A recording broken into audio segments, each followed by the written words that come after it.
સૌથી પહેલો પ્રશ્ન, હું એક અમરીશ છું. ઘણીવાર ગુરુ હરિ એમની પરાવાણીમાં કહે છે કે આપણે ગરજ પ્રગટાવવી પડે.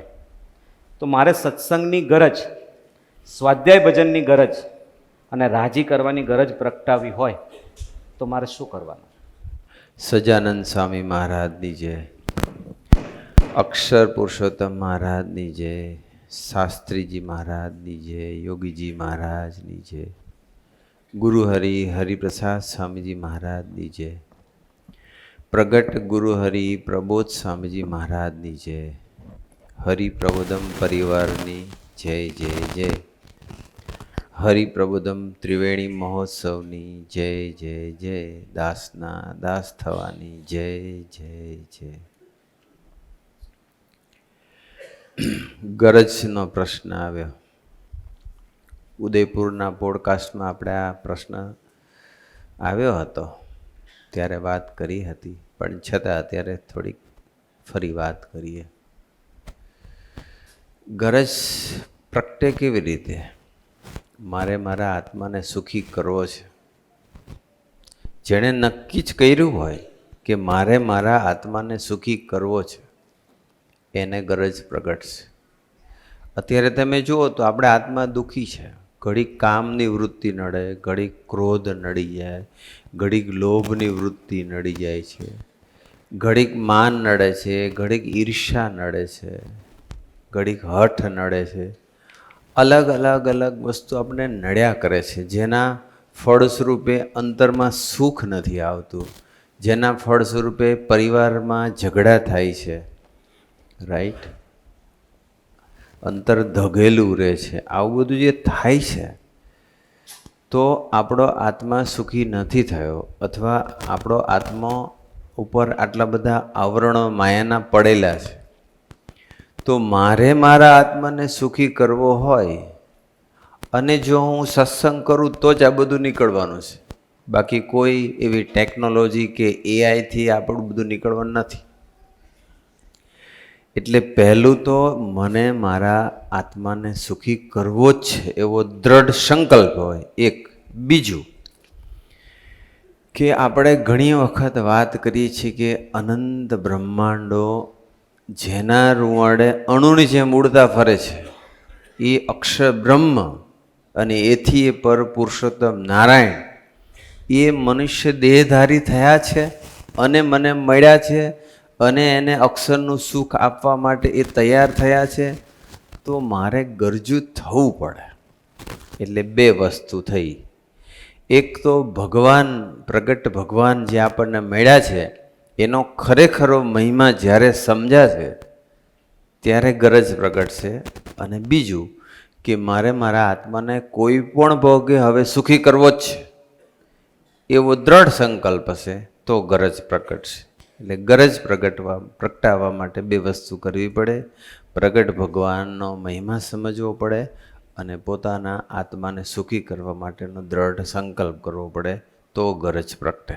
પછી એ ગરજ પ્રગટશે તો પછી સ્વાધ્યાય, ભજન, અઠવાડિક સભા, સંત સમાગમ બધું જ થશે. એટલે આ બે વસ્તુ જોશે, ભગવાનનો મહિમા અને આત્માને સુખી કરવાનો દ્રઢ સંકલ્પ, તો ગરજ પ્રગટે. સાહેબ, પર્સનલી એવું લાગે કે તમે કીધું એ પ્રમાણે મહિમાથી ગરજ પ્રગટી જાય, પણ ઘણીવાર એવું થાય કે અમને આળસ નડી જતી હોય છે. એટલે અમુક વાર કરવું જ હોય. તમને પૈસા કમાવા માટે આળસ નડે?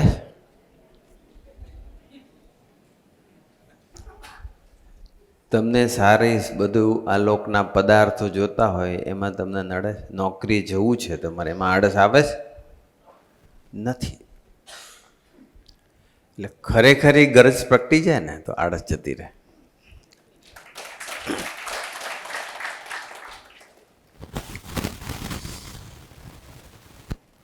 અમરીશ તરીકે શું મારે જીવનના લૌકિક અને આધ્યાત્મિક નિર્ણય પૂજ્ય બ્રહ્મવિહારી સ્વામીજીને પૂછીને લેવાના? પૂછીને કરીએ તો શું થાય અને ના પૂછીએ તો શું થાય? તમે જ કહો, તમારું શું કહેવું છે? બ્રહ્મવિહારી સાહેબને પૂછવાની વાત આવી એટલે હું તો કહું કે હા પૂછવું જ પડશે, નહીં તો તમે સાહેબ મને પર્સનલી એવું લાગે કે લૌકિક ને આધ્યાત્મિક બંને રીઝનથી પૂછવું જોઈએ. લૌકિક રીઝન એટલે તમે લોકો કહેજો હા સાચું ખોટું. લૌકિક રીઝન એટલે કે અસંખ્ય યુવાનોના તમે કોન્ટેક્ટમાં છો, કેટલા બધા પ્રોબ્લેમ, કેટલા બધા એનાલિસિસ, કેટલા બધા ઇવોલ્યુશનના તમે ભાગ બન્યા હોય. અમારા ડિસિઝન્સ તો અમારા ડેસ્પરેશન ઉપર અમુક વાર હોય કે અમારે આ કરવું જ છે એટલે અમે કરી નાખીએ, અથવા અમારા માટે સારું જ છે. પણ તમે જ્યારે અમને જવાબ આપશો એટલે નિરપેક્ષ ભાવે આપશો. બીજું, તમે અત્યાર સુધી જેને જેને મળ્યા છો એ ફિલ્ડ રિલેટેડ શું છે એના ક્રક્સના આધારે તમે અમે આપશો. અને સૌથી છેલ્લી વાત કે અમારા હિત માટે હશે એવું તમે કહેશો. આ લૌકિક કારણ. આધ્યાત્મિક કારણ વિચારીએ તો અમારો ફોર્સ એ વસ્તુ કરવાનો કે એ વસ્તુ પામવાનો કે એ બાજુ ઢળવાનો જે હશે એ ફોર્સ જોઈને તમે અમને કહી શકશો કે ધીમે પડો, અથવા વેગ ઓછો કરો, અથવા તો આ નહીં ને આ કરી શકાય. દાખલા તરીકે 2 દિવસ પહેલાં આપણા રૂમમાં અમે આવ્યા ત્યારે ડૉક્ટર સાર્વિક હતા. તો ડૉક્ટર સાર્વિકને એક ડિસિઝન લેવું હતું કે 5 બ્રાન્ચ છે, હું બ્રાન્ચમાંથી કઈ બ્રાન્ચમાં જઉં એ તમે કહો. તો તમે લૌકિક રીતે ડૉક્ટર નથી, આઈ નો, પણ તમે એવું બી ના કીધું આંખ બંધ કરીને કે આ બ્રાન્ચ લઈ લે. તમે સરસ રીતે એને કીધું. This is what I have observed. એટલે મને એમ લાગે પૂછવું જોઈએ કે તમે એવું કીધું કે 5માંથી બેટા તને શેમાં ઇન્ટરેસ્ટ છે પહેલાં તું એ જો, પછી તારા ઇન્ટરેસ્ટની વસ્તુ લઈને તું સંતોષ સ્વામી પાસે જા. સંતોષ સ્વામી દ્વારા 2 ડૉક્ટરને પૂછ, એના પછી તું આવ, એના પછી આપણે નક્કી કરીને ગુરુરીના આશીર્વાદ લઈએ. જો આવું થતું હોય તો પૂછીને જ કરવું જોઈએ, મને તો એવું લાગે છે. બીજી હું એક વાત કરું, પૂછ્યું છે એવો અમારો આગ્રહ નથી, પણ તમે પૂછો તો તમને ફાયદો થાય. દાખલા તરીકે હું આ વખતે હમણાં લંડનથી આવ્યો તો એક દીકરો મને મળ્યો. એ મને મળ્યો એટલે આ વર્ષે જ આવ્યો એટલે એને મને કીધું કે હવે મારે અહીંયા કંઈ મેળ પડે એવું નથી. મેં કીધું તું કયા વિઝા પર આવ્યો? તો કે વિઝિટર વિઝા. તો મેં કીધું એના માટે તો એણે મને કીધું કે મેં 15 લાખ આપ્યા એજન્ટને વિઝિટર વિઝા માટે. પહેલાંમાં કદાચ ડાયરેક્ટ હું એપ્લાય કરું તો રિફ્યુઝ થાય, પણ એજન્ટ જોડે 15 લાખ. હવે 15 લાખ આપવા છતાં હવે એની પરિસ્થિતિ એવી છે કે અત્યારે બહુ રિસેશન ચાલે છે, સ્પોન્સરશિપ મળતી નથી, એટલે હવે એને પાછું આવવું પડશે. જો એને આવતા પહેલાં પ્રાદેશિક સંત અથવા કાર્યકર્તા કે કોઈ એવા અનુભવી વડીલો એને જો પૂછ્યું હોત તો આજે એના જે 15 લાખ હવે તો 15 લાખને કંઈ એ આવશે ત્યાં સુધી કમાવાનું નથી. તો એ જે બર્ડન આવ્યો એના ફાધરને કે એને એ નુકસાન ગયું ને. પણ જો પૂછ્યું હોત સંતો કે કાર્યકર્તાને તો સાચી એડવાઇસ આપી હોત. આ એક વ્યવહારિક જે તમે પ્રશ્ન આવ્યો કે વ્યવહારિક રીતે પ્રોબ્લેમ હોય તો સંતોને પૂછવું જોઈએ કે અથવા કાર્યકર્તાને પૂછવું જોઈએ, તો આઈ વુડ સે યસ. કારણ કે આપણને સમટાઈમ્સ આપણે પૂછ્યા વગર ડિસિઝન લઈએ અને જો ખોટો ડિસિઝન હોય તો બહુ નુકસાન ભોગવવું પડે છે. એટલે આ સાર્વિક ડૉક્ટર સાર્વિકની વાત કરી તો એને ક્લિનિકલ અને નોન ક્લિનિકલ એવી ટોટલ 11 ફિલ્ડ બતાવ્યા હતા. એમાંથી કયું પસંદ કરવું, કારણ કે ફાઇનાન્શિયલી એટલો સ્ટ્રોંગ નથી કે કોઈ પ્રાઇવેટ ઓલામાં જઈને બહુ મોટી ફી ભરી શકે. બીજું કે લોંગ આઉટ ઓફ ગુજરાત જવું પણ એના માટે ડિફિકલ્ટ છે. તો ગુજરાતમાં જ કરવું અને એ એફોર્ડ કરી શકે એવું કરવું, એટલે એનું એ પણ જોવું પડે, ફાઇનાન્શિયલ કન્ડિશન બી જોવી પડે, સત્સંગ બી જોવો પડે, એને ઇન્ટરેસ્ટ બી જોવો પડે. અને બધું કરી અને શોર્ટ લિસ્ટ બનાવ્યું 3નું. અને ત્યાર પછી મોટા ડૉક્ટરોને પૂછ્યું કે આમાં કરિયર ફ્યુચર શાના માટે સારું છે. એમાંથી પછી સિલેક્શન થયું અને ત્યાર પછી ગુરુ હરિને કહ્યું. તો આજે એ પણ હેપી છે, પરફેક્ટ, અને ફાઇનાન્શિયલી પણ એને કોઈ વાંધો આવશે નહીં. એટલે આપણે પૂછીએ ને તો મને બી ખબર છે કે હું મેડિકલનું ફિલ્ડ નથી, પણ મેં મારી રીતે આવું ગાઈડન્સ આપ્યું અને ફાઇનલી પછી ગુરુહરિ સંતોષ સ્વામીને વાત કરી અને ગુરુહરિના આશીર્વાદ લઈ લીધા. એટલા માટે આપણે, અને આધ્યાત્મિકમાં તો કેવું છે કે આપણે આધ્યાત્મિક માર્ગે ચાલ્યા નહોતા અત્યાર સુધી. આ વખતે જ્યારે ભગવાનનો યોગ થયો, સંતોનો યોગ થયો, એટલે હવે આપણને સૂઝ પડી છે. છતાં પણ ઘણા બધા એવા આધ્યાત્મિક પ્રશ્નો હોય કે જે આપણે આપણી રીતે, તો આપણા કરતાં જે સ્પિરિચ્યુઅલી આગળ હોય એને પૂછવું જોઈએ. એ એક વ્યવહારિક વાત છે.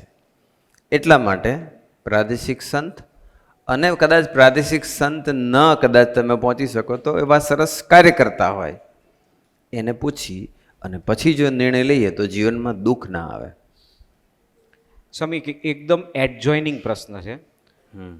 થોડુંક મેં આમ ફોરવર્ડ કરી દીધું. પ્રશ્ન તો સિરિયલ વાઇઝ બહુ પાછળ છે, પણ તમારો જવાબ બહુ જ મને આના અનુરૂપ લાગ્યો. એટલે સત્સંગી પરિવારના દીકરા દીકરી અને સદભાવવાળા ભક્તો કે જેમના માતા પિતા પણ અપેક્ષા રાખતા હોય, સદભાવવાળા એટલે જે કોઈ નવા દીકરા દીકરી સત્સંગમાં રેગ્યુલર આવતા હોય, મમ્મી પપ્પા મોટા પ્રસંગે ખાલી આવતા હોય અને ગુરુહરિ માટે સદભાવ હોય, એ માતા પિતા પણ એવી અપેક્ષા રાખે કે સંતો અને બહેનોના માર્ગદર્શન હેઠળ દીકરા દીકરી સમય પ્રમાણે લગ્ન કરે અને લગ્ન થઈ જાય તો સમય પ્રમાણે ફેમિલી પ્લાનિંગ કરે.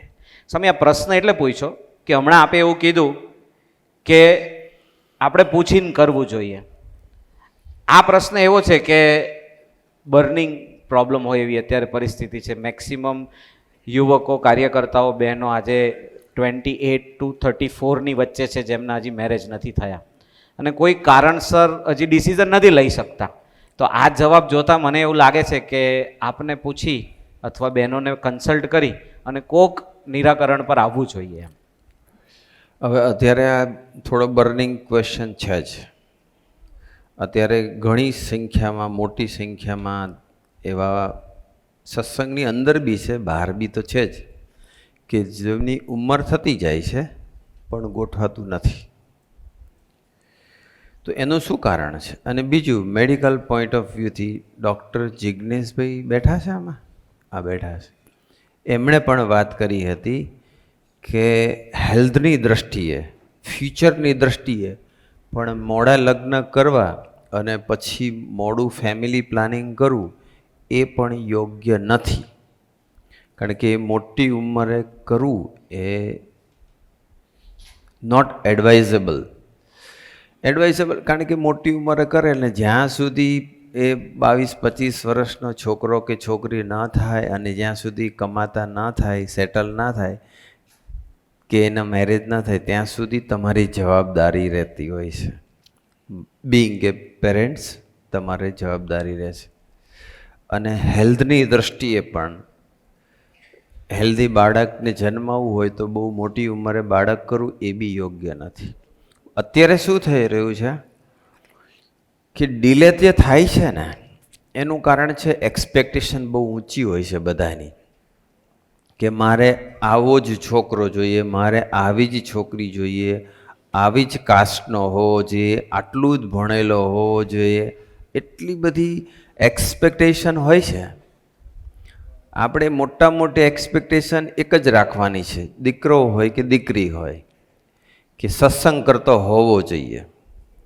આજે જ હમણાં આવતા અમારા અહીંયા આવતા પહેલાં લંડનની થોડીક ખાનગીઓ આવી ગઈ ફોન પર 6-1 જણની, અને ત્યાં એ પહેલાં અને ગુરુહરિનો પણ એક ફોન આવ્યો, ગુરુહરિનો, પ્રબોધ સ્વામીજીનો. અને એ ફોનની અંદર ખાનગી એ ચાલી, અમદાવાદની જ ખાનગી હતી. અને અમદાવાદની ખાનગી એ હતી કે જે હસબન્ડ ને વાઈફ છે, બે કપલ છે, કાર્યકર્તા જ છે, એમાં એક જણ સત્સંગ નથી કરતા, બેન સત્સંગ નથી કરતા, પેલો કાર્યકર્તા છે. અને એને અત્યારે સપોર્ટ નથી મળતો, એટલે અત્યારે બહુ જ ફેમિલીનો ઇસ્યુ થઈ ગયો છે. એટલે બધું રૂપ જુઓ, ગુણ જુઓ, કાસ્ટ જુઓ, જે જુઓ તે જુઓ, પણ સૌથી પહેલું એ જુઓ કે સત્સંગ કરવા રેડી કરે છે જ્યાં સુધી હરિપ્રબોધમ પરિવારનું પાત્ર હોય ત્યાં સુધી તો બેસ્ટ, પણ ન હોય અને જો સત્સંગ કરવા રેડી હોય તો જ કરવું જોઈએ. એક વાત, જો એ સત્સંગ કરવાની ના પાડે તો બેટર નહીં કરવું જોઈએ, બીજું પાત્ર ગોતવું જોઈએ. આ સિવાયની જે બધી અપેક્ષા છે, રૂપ છે તો યુવાન હોય ત્યાં સુધી રૂપ છે, પછી ઉંમર થશે એટલે રૂપ જતું રહેવાનું છે. કાસ્ટ છે તો કાસ્ટ કદાચ તમે તમારી જ કાસ્ટમાં અપેક્ષા રાખો છો, સારી વસ્તુ છે લૌકિક રીતે, પણ કદાચ તમારું કાસ્ટનું પાત્ર મળ્યું પણ જો એ સત્સંગ નહીં કરતું હોય અને સંસ્કારી નહીં હોય તો શું કરશો? કાસ્ટ તો જોઈને કરી તો નાખ્યું, પાછળનું જુઓ. લોંગ ટર્મ થિંક કરો, શોર્ટ ટર્મ થિંક નહીં કરવું જોઈએ. આપણે બધા શોર્ટ ટર્મ થિંક કરીએ છીએ. રૂપાળી જોઈએ, હેન્ડસમ જોઈએ, કાસ્ટનો જોઈએ, આટલો હોવો જોઈએ, અને એટલી બધી બહેનોને એવી અપેક્ષા હોય છોકરીઓને, પોતાનું મકાન છે, જમીન છે, ગોલ્ડ પડ્યું છે, એટલે ટૂંકમાં આપણે પછી એટલી બધી એક્સપેક્ટેશન ને ડિમાન્ડ હોય છે ને, એમાં પછી બહુ મોડું થઈ જાય છે. અને પછી જય સ્વામિનારાયણ, અને જેટલી ઉંમર વધતી જાય ને, નામ ના અપાય પણ એક જણને એટલી બધી અપેક્ષા કે આવું હોવું જોઈએ, આવું હોવું જોઈએ, અને તમે બાયોડેટા આપતા પહેલાં તમે મારી સામે જુઓ, હું કેવો લાગુ છું, મારું કેટલું એજ્યુકેશન છે, એટલી બધી લાંબી અપેક્ષા. હવે બાકી જો ના તમને સેટ થતું હોય તો તમે તમારી રીતે ગોતો, અને પછી એને એની કાસ્ટમાં અને ખૂબ દેખાવડું પાત્ર ગોઈતું, પૈસાવાળું પાત્ર ગોઈતું, થઈ બી ગયું. 2, 3, 4 મહિના થઈ ગયા, એમાં તો જય સ્વામિનારાયણ સ્વભાવ અથડાયા, અને પછી છૂટું કરવા માટે કેટલોય ટાઈમ ગયો.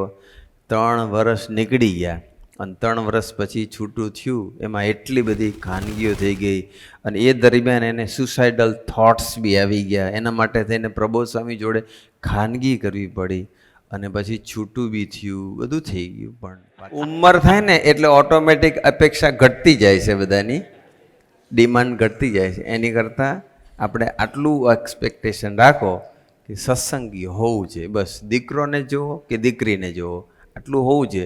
બાકી થોડું લેટ ગો કરો. સ્વભાવ કેવા છે, સંસ્કાર કેવા છે એવું જુઓ. પૈસો ને કાસ્ટ ને એ બધું ખાસ ના જુઓ. આવી મારી તમને બધાને એડવાઇસ છે. Right? Very good message to all the યુથ્સ.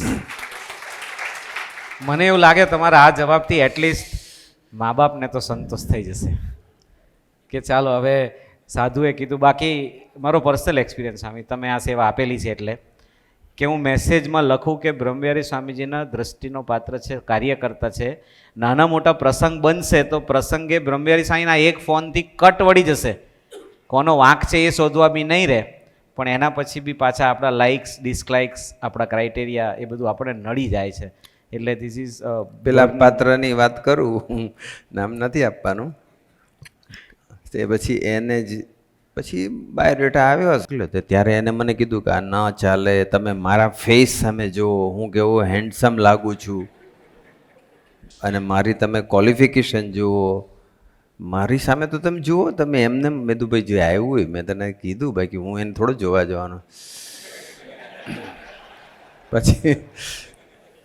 પછી પેલું પાત્ર જોડે કર્યું, 2-3 વર્ષ નીકળી ગયા, છૂટું થયું, અને પછી મને કહે કે હવે કોઈ હોય તો મેં કીધું પેલું જ છે જે છે. અને એની સાથે એને પછી પસંદ કર્યું, લગ્ન કર્યું, ને શાંતિથી જીવે છે હવે.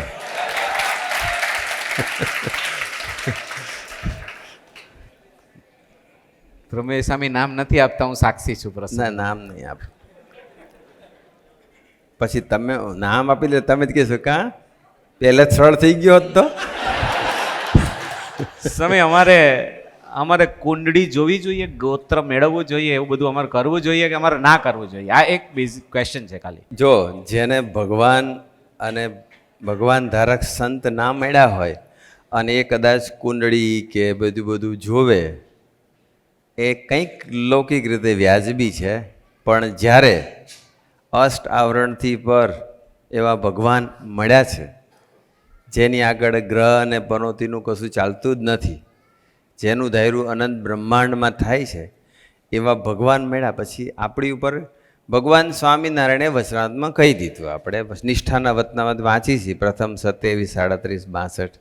એમાં લખ્યું છે ભગવાન કે કાળ, કર્મ અને માયા એનું અમે જેટલું ચાલવા દઈએ એટલું જ ચાલે છે. કોણ બોલ્યું છે આ?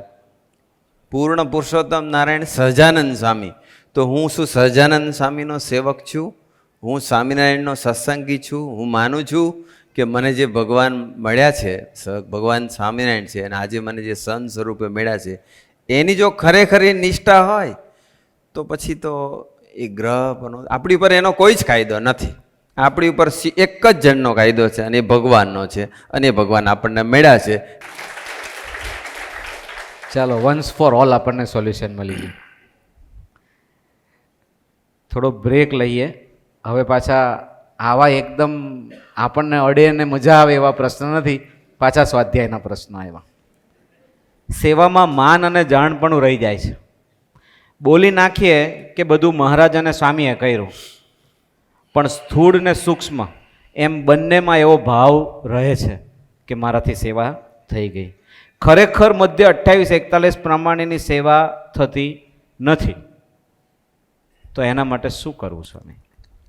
એમાં પણ એ જ વસ્તુ છે કે આપણે સત્સંગ કરીએ છીએ, બોલીએ છીએ, આપણને પ્રબોધ સ્વામીજી હું તો નિમિત્ત માત્ર સૂત્ર આપણને પકડાવ્યું છે.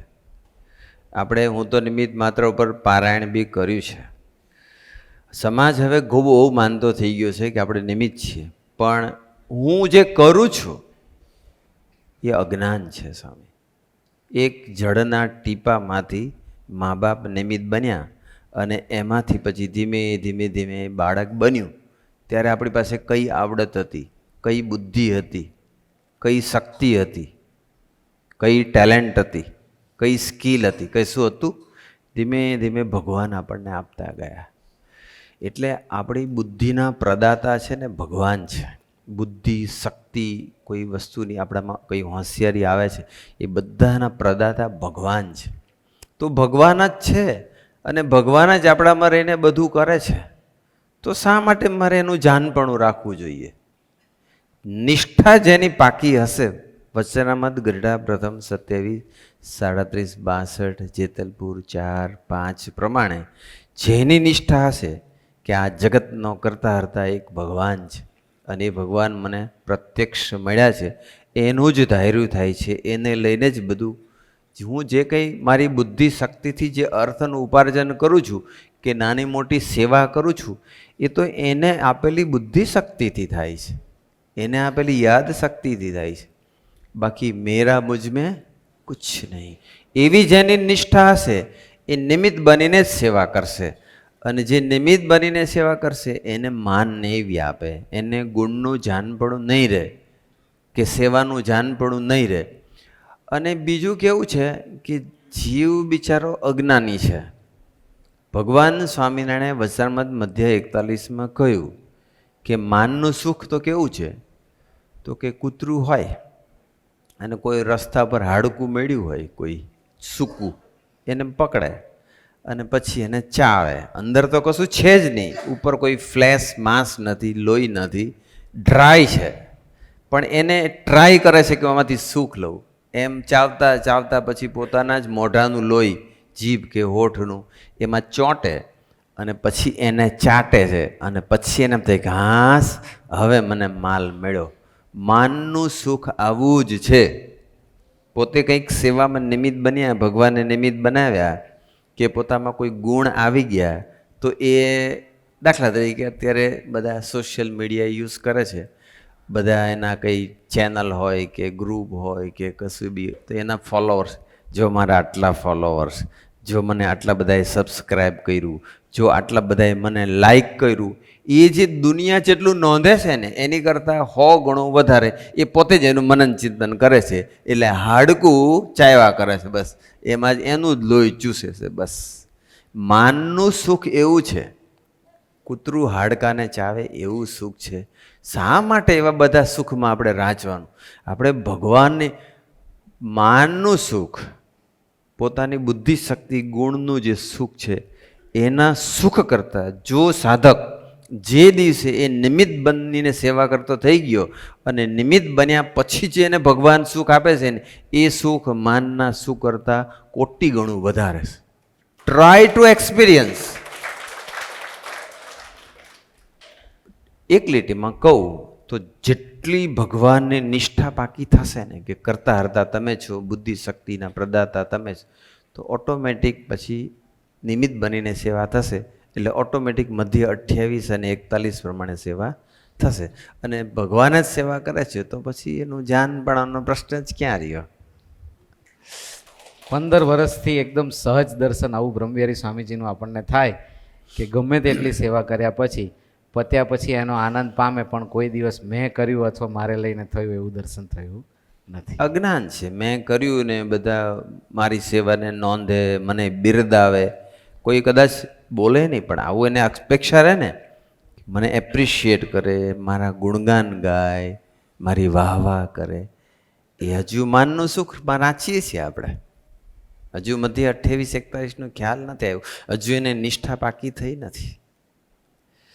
નિમિત્ત બનીને સેવા કરવાની બસ. સ્વામી, ભગવદી કોને બનાવવા અને 2 સારા સાધુ ને 4 સારા હરિભક્તો જોડે જીવ જોડવો કેવી રીતે? આ ભગવદી કોને બનાવવા એ પ્રશ્ન જ્યાંથી આવ્યો છે એનું ભાવના એવી છે કે એ બીજા પ્રદેશથી માઇગ્રેટ થઈને આવ્યા છે. એટલે ઓલરેડી એક ભગવદી હતા અને હવે માઇગ્રેટ થઈને અમદાવાદ આવ્યા છે. તો હવે એ કન્ફ્યુઝ થાય છે, કારણ કે ઓલ ધ ટાઈમ એવું બને છે કે જ્યાં એ કન્સલ્ટ કરે છે ત્યાંની જવાબ અને અહીંયા આગળ પછી બ્રહ્મવિહારી સ્વામી પાસે આવે એનો જવાબ એ ઓલ ધ ટાઈમ મેચ નથી થતો અને કન્ફ્યુઝન ક્રિએટ થાય છે. તો ભગવદી કોને બનાવવા એમને એવો પ્રશ્ન છે. પહેલું તો ભગવદી કોને કહેવાય તો ગુણાતીતાનંદ સ્વામીની વાતમાં લખ્યું છે. આ વાત લંડનમાં નીકળી હતી, પ્રબોધ સ્વામીજીએ ગોષ્ઠીમાં વાત કરી હતી. એમાં ગુણાતીતાનંદ સ્વામીના રેફરન્સ આપ્યું હતું કે જે ભગવાનમાં જોડાણા હોય, ભગવાનની આજ્ઞામાં રહેતા હોય અને ભગવાનની મરજીને જાણતા હોય એની સાથે પોતાના જીવને જોડી દેવો. 3 વસ્તુ. ફરી આઈ વિલ રિપીટ. ભગવાનમાં જોડાણા હોય, ભગવાનમાં જ જોડાયેલા હોવા જોઈએ. આપણા માટે જે આપણને જે પ્રત્યક્ષ જે સ્વરૂપ મળ્યું છે, સ્વામીજી હતા, આજે પ્રબોધ સ્વામી છે, એમાં ખરેખર જોડાયેલા છે કે બીજે કંઈક જોડાયેલા છે? બીજે જોડાયેલા છે અથવા મલ્ટિપલ જગ્યાએ જોડાઈ ગયા છે તો એને ભગવદી બનાવવાની કોઈ જરૂર નથી. એક વસ્તુ. કારણ કે જો એ બીજે જોડાયો હશે તો તમને બીજે જોડશે, અને જો આ ગુરુહરિમાં કે ભગવાન સ્વામિનારાયણ મહારાજ અને ગુણાતીતમાં જોડાયો હશે તો તમને એમાં જોડશે. પહેલું, ભગવાનમાં જોડાણ હોય. બીજું, ભગવાનની આજ્ઞામાં રહેતા હોય. હું જેને ભગવતી બનાવવા જઈ રહ્યો છું, હા, કોઈ એવું નથી સત્સંગની અંદર કે 100% બધી જ આજ્ઞા સમ્યક રીતે પાળતા હોય, પણ જે મુખ્ય આજ્ઞાઓ કહેવાય, પ્રબોધ સ્વામી તરફથી જે કંઈ આજ્ઞા આવે છે એ ખરેખર સિન્સિયરલી પાળે છે? ઇફ યસ, એટલે ભગવાનની આજ્ઞામાં રહેતા હોય અને ભગવાનની મરજીને, ભગવાનની શું રુચિ છે, ભગવાનની શું અનુવૃત્તિ છે, ભગવાનનો શું અભિપ્રાય છે, અથવા ભગવાનને ગુરુહરિને શું કરાવવું છે એનો જેને સમ્યક ખ્યાલ આવતો હોય અથવા વધારે ખ્યાલ આવતો હોય, આ 3 વસ્તુ જે હોય ને જેનામાં, એને ભગવદી કહેવાય. એવાની સાથે સાચા ભગવદી એ છે કે ભગવાનમાં જોડે, પોતાનામાં ના જોડે. ભગવાનમાં જોડાયા હોય પણ જો પાછો પોતે જ પોતામાં જોડતો હોય તો એ ભગવદી નથી. ભગવદી આપણને ભગવાનમાં જ જોડે, એ બીજે ક્યાંય ના જોડે. આવા જે હોય ને એની સાથે જીવ જોડવો જોઈએ, એને આપણે ભગવદી બનાવવા જોઈએ. હવે આપણે જે આમને જે બીજો પ્રશ્ન પૂછ્યો, માઇગ્રેટ થયેલા હોય, અહીંયા અમદાવાદ છે કે મુંબઈ છે, મોટા શહેર હોય તો એમાંથી ગ્રામ્ય વિસ્તારમાંથી કે બીજેથી બધા આવતા હોય. આપણે અહીંયા સૌરાષ્ટ્રના ઘણા દીકરાઓ છે, સુરત બાજુથી થોડાક હોય, વડોદરાથી થોડાક હોય, અલગ અલગ જગ્યાએથી આવતા હોય. કારણ કે અમદાવાદ છે તો એમાં ચાન્સીસ જોબના વધારે હોય એટલે બધા આવે અને આવવું જોઈએ.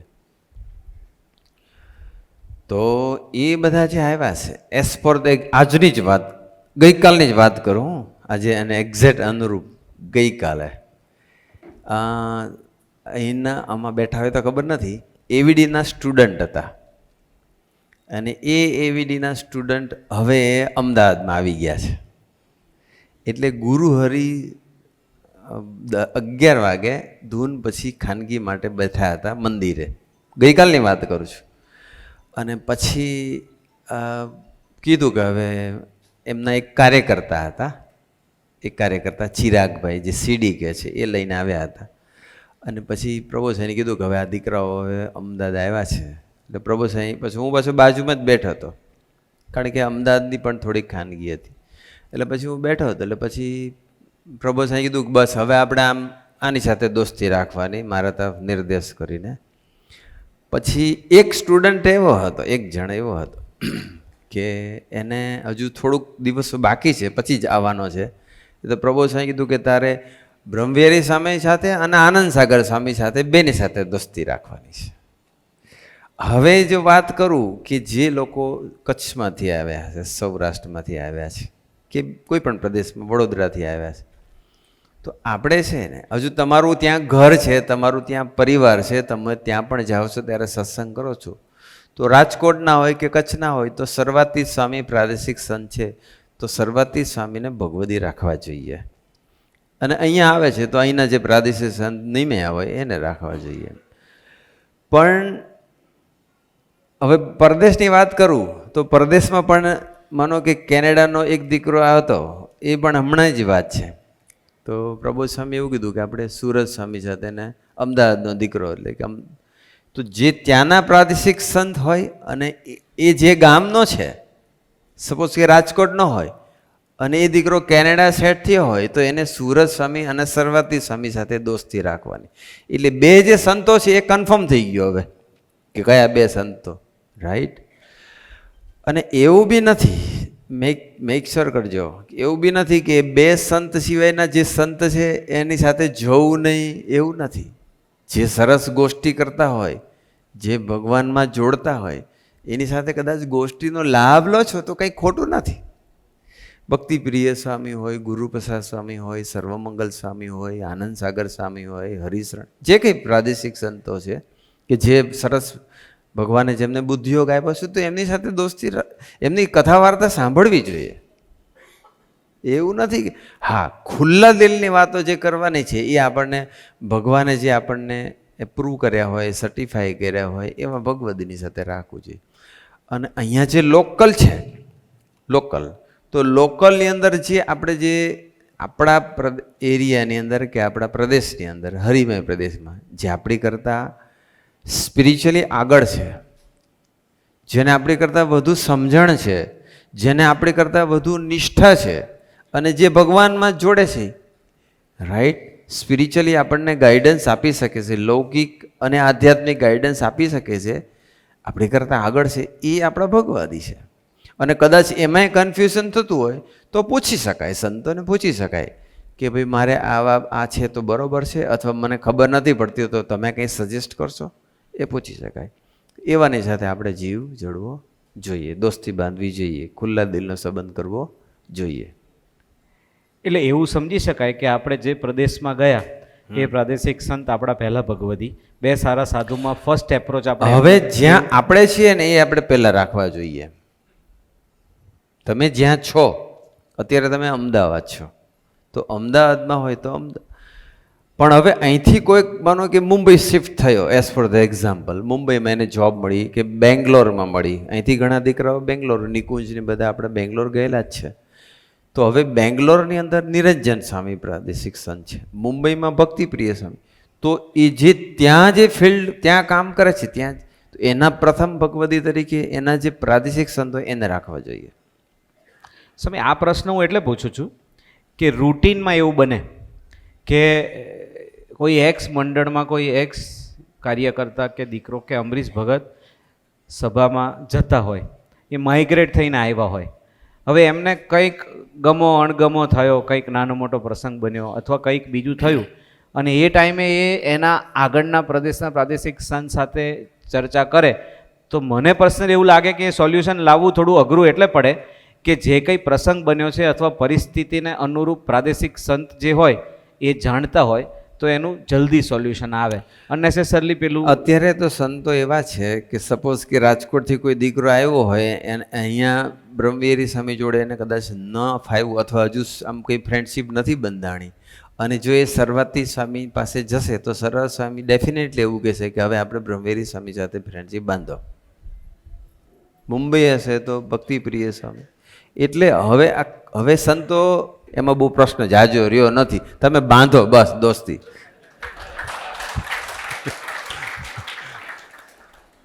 અત્યારે બધું બહુ સાનુકૂળ છે એમ, પણ આટલું પાકું રાખવું છે કે જે જગ્યાએ કામ કરીએ છીએ, હવે પંડ્યા સાહેબ બેઠા છે, ઘનશ્યામસિંહ બેઠા છે, રાઈટ, જે કંઈ અહીંયા હરિભક્ત તમે બધા બેઠા છો તો અહીંયા રહો છો તો અહીંના પ્રદેશ. હવે જે આની પહેલાં ભક્તિપ્રિય સ્વામી હતા તો ભક્તિપ્રિય સ્વામી સાથે દોસ્તી બાંધવી. હવે જ્યારે અમારા પ્રદેશ બદલાઈ ગયા ત્યારે બે પ્રસંગ એવા બન્યા કે એક હું મુંબઈ હતો 5-6 વર્ષ, એટલે મુંબઈનો એક દીકરો કે જે હું મુંબઈ ગયા પછી સત્સંગમાં આવેલો, એટલે એને મારી સાથે દોસ્તી હતી 5-6 વર્ષ, એટલે એને કંઈક ખાનગી હતી અને ઓલરેડી મારી અમદાવાદની સેવા શરૂ થઈ ગઈ હતી. એટલે મેં કીધું કે ભક્તિ તો કે ના તમે આવો ને, એને આગ્રહ રાખ્યો એમ. એટલે પછી હું ગયો, એટલે પ્રભુ આપણે સ્વામીજી હતા ત્યારે, તો સ્વામીજીએ તરત કીધું રાઈટ એ દીકરાને કે હવે આપણે ભક્તિપ્રિય સ્વામી સાથે દોસ્તી રાખવાની. સિમિલરલી ભક્તિપ્રિય સ્વામી સાથે એક દીકરો ગયેલો અમદાવાદ, અને હવે મને અમદાવાદમાં સેવા સોંપી તો ભક્તિ હું ત્યારે જોડે જ સ્વામીજીએ કીધું કે હવે આપણે બ્રહ્મવિહારી સ્વામી સાથે દોસ્ત. એટલે જે એક્ઝિસ્ટિંગ પ્રદેશ હોય અને એના જે એક્ઝિસ્ટિંગ પ્રાદેશિક સંત હોય એની સાથે દોસ્તી રાખવી એ બહુ એડવાઇઝેબલ છે. બિગિનિંગમાં હજુ સ્ટાર્ટિંગ હોય તો એ કોઈનું ગાઈડન્સ લઈ શકાય, પણ અંતે તો આ કરવું જોઈએ. ઓકે સ્વામી, હવે એવો ને એવો પ્રશ્ન પણ સભાના લેવલે કે સ્વામીજીએ કહ્યું કે 4 સારા હરિભક્તો સાથે દોસ્તી બાંધવી ને જીવ જોડવો, તો એ હરિભક્તો જ્યાં તમે સભા ભરો છો એ જ મંડળના હોવા જોઈએ કે પછી બીજા મંડળના કોઈ હરિભગત સાથે જ્યાં આપણને નેચરલી સમજાતું હોય, આપણા કરતાં આગળ લાગતા હોય, આધ્યાત્મિક રીતે બી આગળ લાગતા હોય અને આપણે દોસ્તી હોય, તો એ કરવું કે કમ્પલસરી આપણા જ મંડળમાં આપણે 4 હરિભક્તો શોધવા? બહુ સારો પ્રશ્ન છે, જેમનો બી છે એમનો. આ તો શું જવાબ છે? પણ એવું બી લખે છે કે ગુરુ હરિને રાજી કરવામાં આપણે સ્વીકાર બધાનો કરવાનો છે, તો પછી મારે કમ્પલસરી અમારા જ મંડળમાં શોધવાનું કે પછી મને અમદાવાદના બીજા કોઈ બી મંડળના કોઈની સાથે બનતું હોય તો? જો આપણે છે ને આ તો જે મંડળ બનાવ્યા છે, જોન પાડ્યા છે, એ તો વ્યવસ્થાની દ્રષ્ટિએ છે. હવે ગોતામાં રહેતો હોય અને એને પછી ઘોડાસર સભા ભરવા જવાનું કહીએ એ થોડુંક યોગ્ય ના કહેવાય. એટલે એક 5 ઝોન પાડ્યા આપણે. ફીચરમાં કદાચ મોટું થશે તો વધારવા બી પડે. એટલે એ તો પણ જે હવે નદી પારમાં રહેતો હોય કોઈ યુવક, તો એને જે 4 સારા હરિભક્તો છે તો એને નદી પારના હોય એ તો સારું જ છે, પરંતુ એવું જરૂરી નથી. એઝ ફોર ધ એક્ઝામ્પલ કે નદી પરનો યુવક હોય અને એને કદાચ નમનભાઈ સાથે દોસ્તી હોય અથવા નમનભાઈ સાથે બનતું હોય તો એ નમનભાઈને ભગવતી બનાવી શકે છે. બોપલમાં ઘનશ્યામસિંહ છે તો ઘનશ્યામસિંહને ભગવતી બનાવી શકે છે, રાઈટ? એટલે એવું નથી. હા, આપણે નજીક હોય તો આપણે ઇઝીલી સંપર્ક કરી શકીએ, પણ ઇટ ડઝન્ટ મીન કે 4 આપણા ઝોનના જ હોવા જોઈએ. હરિમે પ્રદેશના હોવા જોઈએ એટલું રાખો બસ. પણ લીડર એવું આગ્રહ રાખતા હોય, સભાનો જે ત્યાંના લીડર હોય એ એવો આગ્રહ રાખતા હોય શું આગ્રહ કે તમે અહીંયા 4 તમને ના મળે, અહીંયા 4 નથી, હું તમને 4 નામ આપું, એ સાચો લીડર ના કહેવાય. હા એમ, હા, એ લીડર આગ્રહ છે, થોડી સંકુચિતતા છે અથવા ઇનસિક્યોરિટી ફીલ કરતો હશે, મારો થઈ નહીં રહેતો. Is not true leader, good leader ના કહેવાય. એટલે જે પૂછે છે એને તો નિશ્ચિંત રહેવાનું ને, એને જ્યાં ભગવાન પ્રેરણા કરે ત્યાં. હા, પણ ટ્રાય એવો કરવો જોઈએ 4માંથી એટલીસ્ટ 2-3 છે ને લોકલ રાખવા, એકાદો બહારનો રાખે જ ચાલે. ઓકે, પછી 4 બહારના રાખશે તો પછી એને જોન બદલી નાખે તો સારું પડે.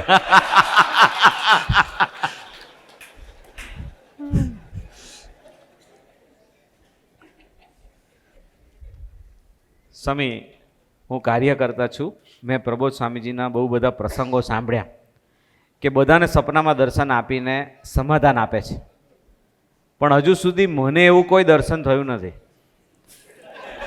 મને ઘણીવાર એવું થાય છે કે બધાના સંકલ્પ પૂરા થાય છે, મારા જ કેમ નથી થતા?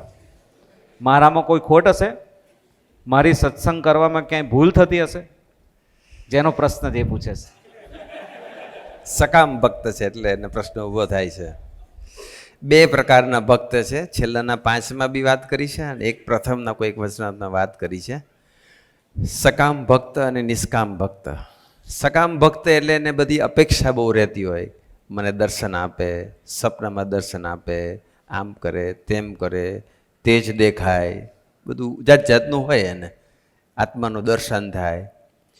એ જે સકામપણું જ્યાં સુધી છે ને એટલી નિષ્ઠાની કચાશ કહેવાય. પરિપક્વ નિષ્ઠા જેની થઈ જાય ને પછી એનો કોઈ સંકલ્પ રહેતો જ નથી. અને જેને આવી જે સંકલ્પ ઉઠે છે કે સારું આને સપનામાં દર્શન આપ્યા તો મને આપે તો સારું, પણ તમે જે આપણને પુરુષ મળ્યા છે એનું જીવન જુઓ, એનું કાર્ય જુઓ, એની તાકાત જુઓ. રાઈટ?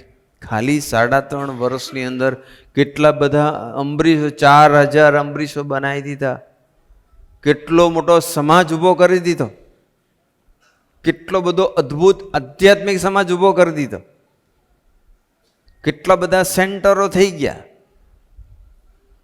રાઈટ? અને ક્વોલિટી ઓફ યુથ્સ જુઓ, ક્વોલિટી ઓફ અંબરીશ જુઓ, હરિપ્રબોધમ પરિવારનું. તો આ બધી વસ્તુ જુઓ. બીજું એનું જીવન જુઓ. આ એનું કાર્ય મેં બતાવ્યું, એનું જીવન જુઓ, કેવું જીવન છે. રાઈટ? ભગવાન સિવાય કોઈ વાત નહીં. ગમે એટલા એના ગુણગાન ગઈએ ને તો એ તરત જ બધું સામજી ઉપર નાખી દે, બધું જ. અત્યારે આમ જોવા જાઓ તો પણ કરતા હરતા એ જ છે, છતાં પણ એ બધી ક્રેડિટ કે જે બધું જ બધા કે પ્રભુ સાહેબ હું તો નિમિત્તમાં, તરત જ બોલે મેં સૂત્ર આપ્યું જ નથી, બધું સ્વામીજીનું જ છે, તારે લઈને હું તો નિમિત્ત માત્ર. બધા સૂત્ર સ્વામીજીના જ છે. એટલે તો એનું જીવન કેટલા દાસ ભાવે વર્તે છે સંપૂર્ણ હોવા છતાં. આવી રીતે નિષ્ઠા પાકી કરો. પેલાના સપનામાં દર્શન આપ્યા મને આપે તો નિષ્ઠા થાય. નવો નવો હોય એટલે આવા સંકલ્પ ઉઠે, બરોબર છે. પણ હવે વર્ષોથી જે સત્સંગ સભા ભરે છે એને સંકલ્પ ઉઠે તો હજુ એ સકામ ભક્ત કહેવાય, નિષ્કામ ભક્ત. અને ભગવાન સ્વામીને કીધું અમને નિષ્કામ ભક્ત વહાલો છે.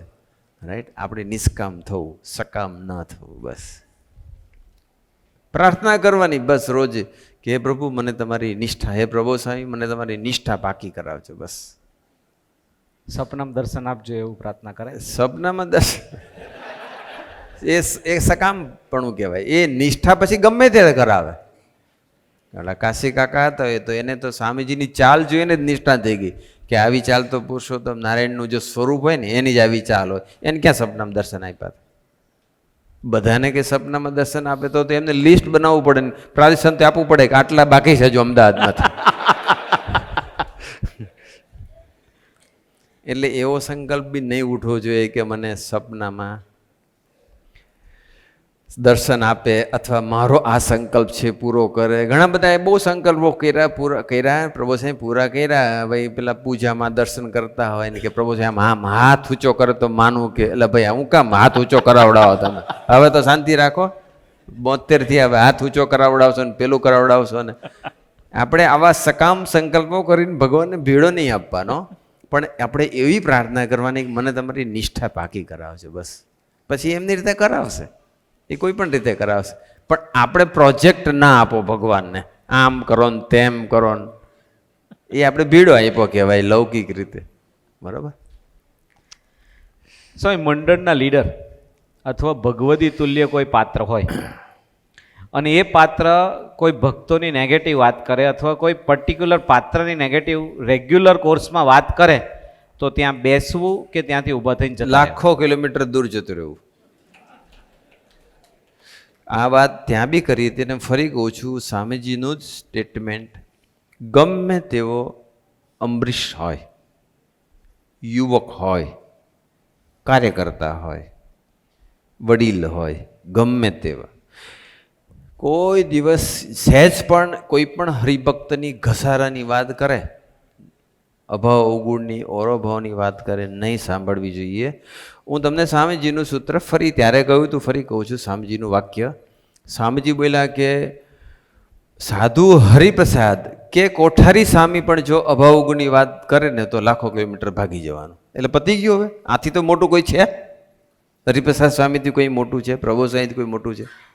શા માટે? તો પછી હા, વડીલ હોય તો આપણે થોડીક રિસ્પેક્ટ રાખીને કે બે હાથ જોડીને કહી દેવાનું. મોટેરા હોય તો બે હાથ જોડીને પ્રાર્થના કરવાની કે પ્લીઝ તમે મને આ વાત, હું નાનો છું, મારી આગળ ન કરશો. તમને જે તમારા ભગવદી હોય પ્રભુ સ્વામી એની આગળ જઈને કરો, પ્લીઝ મને ના કરશો. બે હાથ જોડીને કહી શકાય છે. સરખે સરખો હોય તો કડક શબ્દમાં કહેવું એ કોઈ પાપ નથી. Do you know why? તમે એક વખત કડક શબ્દમાં કહેશો ને તો ફરી હિંમત નહીં કરે. અને જો તમે કદાચ કડક શબ્દ ના કીધું ને પછી સાંભળી લીધું તો ફરી એ ટ્રાય કરશે, જો એવું પાત્ર હશે તો. રાઈટ? એટલે પણ કોઈ પણ સંજોગોમાં અથવા અમુક સમય એવો હોય કે આપણાથી ઊભું ન બી થવાય એવું હોય કદાચ, અથવા તો એક્સક્યુઝ જ્યારે ખોટું બોલવું એ પરમ સત્ય છે. શું ખોટું બોલવાનું? કે મને જરા વોશરૂમ જવું છે, બાથરૂમ જવું છે, હું જી આવું. રાઈટ? બહાનું બતાવવાની છૂટ. પણ ગમે તેવો હોય પણ ક્યારેય કોઈની અભાવ ગુણની વાત સાંભળવાની નહીં. જ પછી જેની વાત કરતા હોય એ પાત્ર ખરેખર એવું હોય એટલે એનો કોઈ નેચર, એની કોઈ રીતિ નીતિ અને એની વાત કરતા ખુલ્લા હોય તો દિલની વાત કરી શકાય, પરંતુ અભાવ ગુણની વાત ના થવી જોઈએ. એ પ્રેક્ટિકલી જોવું પડે. Right? As for the example, હું જ્યારે વાત, મારી પાસે કોક આવ્યો, હવે એને એક કોકની સાથે દોસ્તી છે અને એ પાત્ર એવું છે કે એના આત્માનું અહિત કરે એવું છે, તો મારે ખુલ્લા દિલે કહી શકાય કે જો આવું છે, આ પાત્ર છે, તને તોની સાથે દોસ્તી છે અથવા તો આવું છે, તો એ તને ભગવાનથી દૂર લઈ જાય છે, તારો આત્મા ઉપર બધો કચરો વધારી આપે છે. રાઈટ? તારો આત્માનું અહિત કરે છે, તો એ રીતે કહી શકાય. પણ એ તમે જો એ અભાવ ગુણથી તમને એની સાથે બનતું નથી, એનો અભાવ છે અને તમે અભાવ ઘાલો, એ રીતે નહીં કહેવું જોઈએ. અધર વે રાઉન્ડ વિચારીએ સ્વામી કે એ જે મુખ્ય કાર્યકર્તા છે, જે નેગેટિવ વાત કરે છે, એ મુખ્ય કાર્યકર્તાને જ કોઈક બીજા ભગત માટેનો પ્રિજ્યુડાઇઝ બંધાયેલો છે.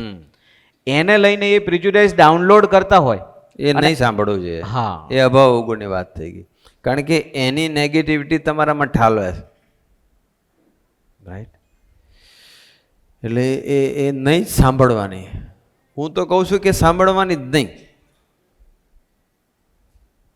સાંભળશો તો તમને એ અહિત થશે તમારું. પ્રારબ્ધ લાગે. પ્રારબ્ધ લાગે તો ડેફિનેટલી પ્રારબ્ધ લાગવાનું છે. અભાવ ગુણનું પ્રારબ્ધ સૌથી મોટું પ્રારબ્ધ છે. એ પ્રારબ્ધ લાગવાનું, એને પછી ભોગવવું પડે. અને બીજું કેવું કે આજે કોઈ પણ વડીલ માટે એક વડીલે બીજા વડીલની, એક યુવકે બીજા યુવકની, એક અમરીશે બીજા યુવકની વાત કરી અને તમે સાંભળી.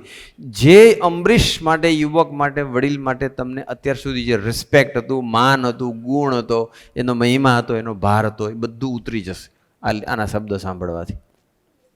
શા માટે સાંભળવાના? શા માટે? અને કહેનાર વ્યક્તિએ શા માટે બીજાની વાત કરવી જોઈએ? નહીં કરવી જોઈએ. અને જો કરતો હોય તો better don't listen to him. નહીં સાંભળો એને. Thank you sir. નહીં એટલે નહીં, બસ. Matter ends. અમરીશ મુક્ત અને ઋષિ પત્ની વચ્ચે સત્સંગની નાની નાની બાબતો, જેમ કે યુવકો પાછળ વધુ સમય આપો છો અને અને પત્નીને સત્સંગી નથી જાણતા, ઝઘડા કરો છો, તો બંનેનું વર્તન કેવું હોવું જોઈએ? એ બી અમરીશ છે અને પેલા બી ઋષિ પત્ની છે. જો આપણે વાત થઈ હતી કે અઠવાડિયામાં 7 દિવસ હોય, સ્ત્રીની અંદર અપેક્ષાનું પ્રમાણ ખૂબ હોય છે, પુરુષમાં બી હોય છે, સ્ત્રીમાં થોડુંક વધારે હોય એમ. અને અપેક્ષા એને એવી હોય કે ટાઈમે આવી જાય ઘરે. પછી આપણે ત્યારે વાત થઈ હતી ત્યારે હું બોલ્યો હતો કે આવ્યા પછી કશું હોય ને, એકબીજાના દર્શન જ કરવાના હોય. પણ એવું કંઈક જેન્યુન હોય તો બરોબર છે. અને બીજું કે હાંજ પડી અને પોતે ફ્રી થયા એટલે ફોન કરે ક્યારે આવશો. પણ મારો કહેવાનો મતલબ એ છે કે 7 દિવસ હોય અને જો એ કાર્યકર્તા છે તો પછી એને એટલીસ્ટ 3-4 દિવસ સત્સંગ માટે દોડે અને 2-3 દિવસ પોતાના પરિવારને અને પોતાના વ્યવહારિક કામ માટે કાઢે. 7 દિવસ કોઈ કાર્યકર્તાએ દોડવાની જરૂર નથી. અને એવું તો એવું શું પ્રવૃત્તિ છે કે 7 દિવસ રાતે 12 વાગ્યા સુધી ઘરની બહાર રહેવું પડે? એવી કોઈ પ્રવૃત્તિ છે કરી નથી. 2-3 દિવસ તો પોતાના પરિવારને, પોતાના વાઈફને કે પોતાના દીકરા દીકરી માટે સમય કાઢવો જોઈએ. ફિક્સ કરી દેવો જોઈએ દિવસ.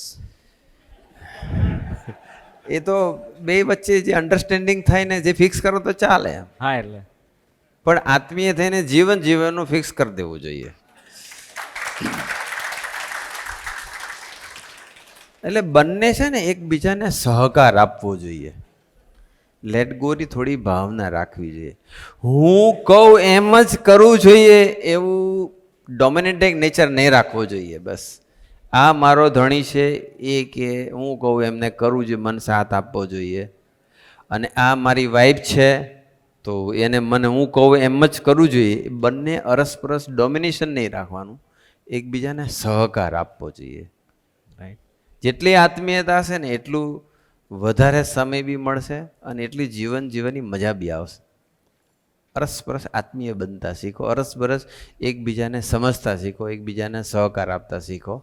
અને બીજી બાજુ ગુરુ હરિનું મિશન ડબલનું જે મિશન ડબલ આપણે આપ્યું છે, તો એ માટે કાર્યકર્તાને 3-4 દિવસ સુધી તો દોડવા માટેનો ચાન્સ એમને આપવો જ જોઈએ. અને કદાચ પેલી સહૃદયી હોય, કાર્યકર્તા હોય, તો એને પણ બહેનોની સેવા માટે દોડવું માટે એને ચાન્સ ભાઈઓએ આપવો જોઈએ. અરસપરસ સહકાર આપવો જોઈએ. બસ. પણ 2-3 દિવસ તો એટલીસ્ટ એવા રાખવા જોઈએ કે જેમાં પોતાનું વ્યવહારિક કામ, શોપિંગ આતે, અને બીજું પરિવાર સાથે એનો થોડુંક સાથે બેસી જમે, આનંદ કરે, ખુલ્લા દિલની વાતો કરે, એવો સમય આપવો જોઈએ. સમય આત્મીય બનવામાં પાછું એક બીજું ચેલેન્જ છે. અમુક પરિસ્થિતિમાં દીકરાના મમ્મી અને દીકરાની પત્ની, જે બંને પાછા ઋષિ પત્ની છે, એટલે સાસુ વહુ બંને ઋષિ પત્ની છે. બંને ઋષિ પત્ની હોય પણ બંનેને એકબીજાનો સ્વીકાર ના હોય અને હું બંને સાથે આત્મીય બનીને બેઠો હોય તો ઝઘડા થતા હોય તો એ અમરીશ યુવકે શું કરવું છે? એ બે ઝઘડા કરે છે તો ઋષિ પત્ની કહેવાય, એના પતિને ઋષિ નહીં માનતા હોય. ઋષિ પત્ની સારો શબ્દ છે કે સહૃદય સારો શબ્દ છે, અમરીશ સારો શબ્દ છે. પણ જ્યારે સાસુ અને વહુ બે જણા ઘરમાં સાથે રહે છે, આમાં કેવું છે કે નેપાળમાં જૈનજીનો પ્રશ્ન આવ્યો, રાઈટ? જનરેશન બદલાય છે. 97 થી 2012 સુધીમાં જૈન, મને બહુ જાજી ખબર નહોતી, મેં જૈનજી છે શું? 97 થી 2012 વચ્ચે જન્મેલા હોય એ બધાને જૈનજી કહેવામાં આવે છે. એટલે એ જનરેશનને જે એની વચ્ચે જમ્યા હોય એ જનરેશન ઝી એવું. હવે જે સાસુ છે એ પેલી જનરેશનની છે, વહુ છે એ અત્યારની જનરેશન છે. એટલે જનરેશન ગેપ એટલે શું થાય? તે વખતની લાઈફસ્ટાઈલ, અત્યારની લાઈફસ્ટાઈલ, તે વખતની ફાઇનાન્શિયલ ઇકોનોમિક કન્ડિશન, રૂપિયાની વેલ્યુએશન, અત્યારની રૂપિયાની વેલ્યુ. અમે હતા અમારા વખતમાં આટલા રૂપિયામાં પતી જતું હતું અને તમે આટલા બધા ખર્ચો છે, પણ તારા વખતમાં રૂપિયો સ્ટ્રોંગ હતો. એ જમાના પ્રમાણે બધું બદલાય. હું જ્યારે જોબ કરતો હતો ત્યારે મારું મંથલી એક્સપેન્સ, મારું એકોમોડેશન, ટ્રાન્સપોર્ટેશન અને ફૂડ, બહાર જમતો હતો, તો મારું total expense was 1000 rupees per month. અને અત્યારે તો ઉદયપુરની સીબીના 5000 થાય છે. સ્વામી 12 મહિનાનું મોબાઈલ રિચાર્જ 2600 થી 3000 ની વચ્ચે એટલે થાય. એ સમય પછી એ બહુ સાસુ એમ કહે કે તું બહુ ખર્ચા છે, આમ કરે તેમ કરે, અમારા વખતમાં અમે આટલું આમ કરતા હતા ને તું એટલે બેના જે વિચારો છે ને મેચ થતા નથી. એને પેલી અમારા વખતમાં આમ હતું એને પકડી ના રાખવું છે, અને પેલી એનું અત્યારે આમ તું આવી જે બે વચ્ચે વિચારો જે જનરેશન ગેપને રીસે જે પડે છે ને એ એકબીજાને સમજવા જોઈએ, એકબીજાને સહકાર આપવો જોઈએ. બીજું ઋષિ પત્ની છે અથવા સત્સંગી છે તો એકબીજાને સહકાર આપવો જોઈએ, લેટ ગોની ભાવના થોડી રાખવી જોઈએ બસ. અને સૌથી છે ને અત્યારે હવે પહેલાં જેટલી સહન શક્તિ નથી રહી બધાની. હું તો તમને બધાને રિક્વેસ્ટ કરું છું કે આ જે ગુણાતીત પુરુષો જે 6 થઈ ગયા એના જીવનમાં ડૂબો. એને કેટલું બધું સહન કર્યું, એને જે સહન કર્યું છે એનો ખાલી ગુણ લેશું ને તો પણ હસબન્ડ વાઈફ અથવા સાસુ વહુ કે ઘરના જે પાત્રો છે એકબીજાનું સહન થોડું સહેજ 2 શબ્દ કહે છે તોય નથી ગમતું એટલું સહન નથી. અને પેલી બાજુ યોગીજી મહારાજે ધોકા ખાધા, હરિપ્રસાદ સ્વામીજીને કેટલો માર પડ્યો, સાસી મહારાજને કેટલા સોયા ભોક્યા, ગુણાતીતાનંદ સ્વામી માથે બેલું મારી નાખવા પ્રયત્ન કર્યો. તમે આપણા બાપ દાદાઓ કેટલું સહન કરી ગયા એમાં ડૂબવું નથી, અને પોતાની આટલી તકલીફ આવે છે તો કે અમે કેટલું બધું સહન કરીએ છીએ. સહન શક્તિનો અભાવ છે, અને એ સહન શક્તિ વધારવા માટે ગુણાતીત પુરુષોના એ જે ભેડાના પ્રસંગો છે ને એમાં જો ડૂબીશું ને તો આપણી ગુણાતીત પુરુષોના જીવનમાં ડૂબીશું, સહન શક્તિ વધશે. અને બીજી બાજુ પેશન્સ નથી. આપણે જે બી એને કહીએ છીએ ને તાત્કાલિક રિઝલ્ટ જોઈએ છે, ધીરજનો અભાવ છે. વર્તમાન કાળે દુનિયાની અંદર ફેમિલીના જે ઇસ્યુ થાય છે એના વન ઓફ જે રીઝન છે એમાં મેઇન 2 રીઝન છે. એક સહન શક્તિનો અભાવ અને બીજો ધીરજનો અભાવ છે. અને ધીરજ અને સહન શક્તિ બંને સત્સંગીમાં તો હોવા જ જોઈએ. દુનિયાની કોઈ પણ વ્યક્તિ કરતાં આપણામાં ધીરજ વધારે હોવી જોઈએ, દુનિયાની કોઈ પણ વ્યક્તિ કરતાં આપણામાં સહન શક્તિ વધારે હોવી જોઈએ. પેશન્સ અને ટોલરન્સ પાવર એ બંનેને જો વધારવા હોય ને તો આ ગુણાતીત પુરુષોના જીવનમાં જો ડૂબીશું ને તો ભગવાન આપણને અને ભજન કરી બળ માગીએ તો આપણને આપે. અને સહન શક્તિ વધી, ધીરજ વધી તો ઝાઝા ફેમિલીના જે સાસુઓના ઝાઝા જે ઝઘડા છે એ થશે નહીં. એટલે ઋષિ પત્ની જો કહેવા પોતાની જાતને ગણતા હોય તો એને આ ગુણાતીત પુરુષોના જીવનમાં, ઋષિ પત્ની હોય કે અમરીશ હોય, બધાએ ગુણાતીત પુરુષોના જીવનમાં ડૂબવું પડશે, પછી ઝાઝો પ્રશ્ન રહેશે નહીં, એવું મારું માનવું છે. સ્વામી એક લાંબો પ્રશ્ન છે, હું ક્રક્સ કહું સત્સંગમાં. એટલે જેમનો પ્રશ્ન છે એ 2020થી સત્સંગમાં આવ્યા અને 22થી પ્રબોધ સ્વામી સન્મુખ થયા, પછીથી સંતો સાથે બહેનો સાથે સત્સંગ માટેનું બધું પોઝિટિવ વિચાર આવ્યા, જેને લઈને એવું દિલથી મનાય છે કે આ લોકનું બધું સુખ મને સ્વામીજી અને પ્રબોધ સ્વામીજીએ આપી દીધું છે. પણ એમને એવું 2 દિવસ પહેલાં કંઈક જોયું છે, શું જોયું એ ખબર નથી, પણ કંઈક જોયું ને એવો વિચાર આવી ગયો કે બધું આપ્યું પણ આ બાકી છે. પછી સ્વાગત સભાની ગોષ્ઠી ઓન ધ સ્પોટ ભગવાને યાદ કરાવી અને પ્રબોધ સ્વામીજી એમાં બોલ્યા કે પરદેશના સત્સંગ એટલો આગળ વધી ગયો છે કે લૌકિક જગતનું કંઈ માંગતા, એટલે એને કંઈક લૌકિક જોયું છે, એમને કંઈક લૌકિક પામવાની ઈચ્છા. આની પાસે ગાડી આવી ગઈ, આપણી પાસે આવી જ નથી. અને જો પોતાનો ફ્લેટ લઈ લીધો, હાઉસ લઈ લીધું, આપણું થયું જ નથી, આવું કંઈક જોઈ લીધું હશે. 30 સેકન્ડમાં પાછા વળી ગયા કે આપણાથી આવું સંકલ્પ ના કરાય ગુરુહરિ. પછી એવો વિચાર બી આવે છે કે આને પ્રોગ્રેસ કહેવાય કે ના કહેવાય, કે હું પાછો વળી ગયો કે વળી ગઈ. પણ પેરેલલ એવું થાય છે કે હજી પણ લૌકિક જગતના પ્રશ્નો મને જે ઉઠે છે કે સંકલ્પ ઉઠે છે તો અક્ષરધામની વાતો મગજમાં ગોળ ગોળ ખાલી ઘૂમ્યા કરે છે કે ઇમ્પ્લિમેન્ટ થઈ છે એ એમણે સમજવું છે. જે પેલું પાછા વળે છે કે ભાઈ આ બધા તો લૌકિક મારે ન કરવા જોઈએ સંકલ્પો, અથવા એવી લૌકિક બાહ્ય દ્રષ્ટિ નહીં રાખવી જોઈએ. રાઈટ. હવે કોઈક યુવક હોય અને હજુ જ માઇગ્રેટ થઈને અમદાવાદ આવ્યો છે, બિચારો જોબ કરે છે, અને પછી એમ કહે છે કે મારે જગદીશ કાકા જેવા, હેમલભાઈ જેવા અમે ક્યારે થાશું? રાઈટ. એ લોકો જો 2 મકાન છે, અમારે તો હજુ એકેય નથી, અને પછી ઘરવાળા એની જોડે ઝઘડો કરે, તમે શું કરો છો, આપણે એકે મકાન નથી. એવી કમ્પેરિઝન નહીં કરવી જોઈએ. એ લોકો કે એક દિવસમાં નથી થયું કોઈનું બી. ધીમે ધીમે ભગવાન આપણને આપે છે, બધું આપશે. પાછા વળી ગયા એ સારી વસ્તુ છે, પણ પાછા વળ્યા પછી ફરી પાછા વળે એ સારું નહીં. પાછા વળ્યા કે ભાઈ મારે પ્રભુ સ્વામી બોલ્યા કે કોઈએ લૌકિક પ્રાર્થના ઓલમોસ્ટ કોઈએ કરી નહોતી, બધાએ આધ્યાત્મિક કરી, અને એમને લૌકિક સંકલ્પ ઉઠી ગયો હતો કે આપણે આવું હોવું જોઈએ, આવું જોઈએ, જો આમને આવું છે તો આપણે આવું થવું જોઈએ. એ પાછા વળી ગયા, વિચ ઇઝ ગુણ, એ ગુણ છે, સારી વસ્તુ છે. પણ ફરી પાછા વળે કે ના ના આપણે પાછું આવું હોવું જોઈએ, એ સારું નહીં પાછું. એટલે આધ્યાત્મિકતા તરફ વળ્યા, બનશે ક્યારેક આવું થશે, પણ જેમ જેમ આપણે સત્સંગ કરીશું, જેમ જેમ ભગવાનની નિષ્ઠા થશે, જેમ જેમ ભગવાનનો મહિમા સમજાશે, જેમ જેમ બધી ગુરુ હરિની કથા વાર્તા સમજાશે, એમની સમજણ આપણામાં આવશે, તેમ તેમ તેમ તેમ લૌકિક ડિમાન્ડ કે લૌકિક સંકલ્પો ઘટશે અને આધ્યાત્મિક વધશે.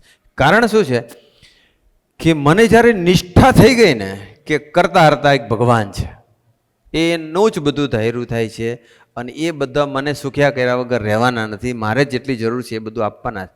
જો એ બધું મારી વ્યવસ્થા બધી ગોઠવી જ દેવાના છે, તો પછી મારે એની ડિમાન્ડ રાખવાની શી જરૂર છે? મારા રોટલાની જવાબદારી કે બીજી કંઈ પણ જવાબદારી, મારી એક જ ફરજ છે, મારે મહેનત કરવી જોઈએ, આળસ નહીં રાખવી જોઈએ, હાર્ડવર્ક કરવું જોઈએ. પછી એને જેટલું મારા આત્માના રૂડા માટે જેટલું યોગ્ય હશે એટલું આપશે. એક જણ છે, નામ નથી આપતો, એને ભગવાને બિઝનેસ સ્ટાર્ટ કર્યો, અને એક આઈટીનો, અને એને પૈસા આવવા માંડ્યો. એને થયું કે હું બી કમાવું, અને એ ગયો, એમાં સક્સેસ બી ગયો. 2 જણા હતા, 2 પાર્ટનર, બંને અમદાવાદમાં જ છે. અને પછી એને એ શરૂ કર્યું, એમાં સારું કમાવા માંડ્યું, કરોડોમાં કમાવા માંડ્યા. અને પછી બન્યું એવું કે એ પૈસાને પચાવી ના શક્યા. સત્સંગી હોવા છતાં મેં એને એક વખત કહ્યું બી, બોલાઈને કહ્યું, મેં તું પૈસો ભગવાન આપે છે એ સારી વસ્તુ છે, પણ પૈસાને પચાવતા શીખો. તમે પૈસો આવ્યો પછી ફેલ ફતુર વધ્યા, પૈસો આવ્યા પછી એનામાં વ્યસન ચાલુ થઈ ગયા, પૈસા આવ્યા પછી સ્વધર્મનો લોપ થવા માંડ્યો, પ્રથમ 18નો, રાઈટ. પૈસા આવ્યા પછી એનામાં ઈગો બુસ્ટઅપ થવા માંડ્યું. એટલે આ 3 વસ્તુ મેં જોઈ. પરસ્ત્રીનો સંગ, પછી બીજું થયું ઈગો થઈ ગયો એટલે ગાળા ગાળીને બધાની ઉપર ગુસ્સો કરે, ખખડાવે, રાઈટ. આવું બધું થવા માંડ્યું અને વ્યસન ચાલુ કરી દીધું.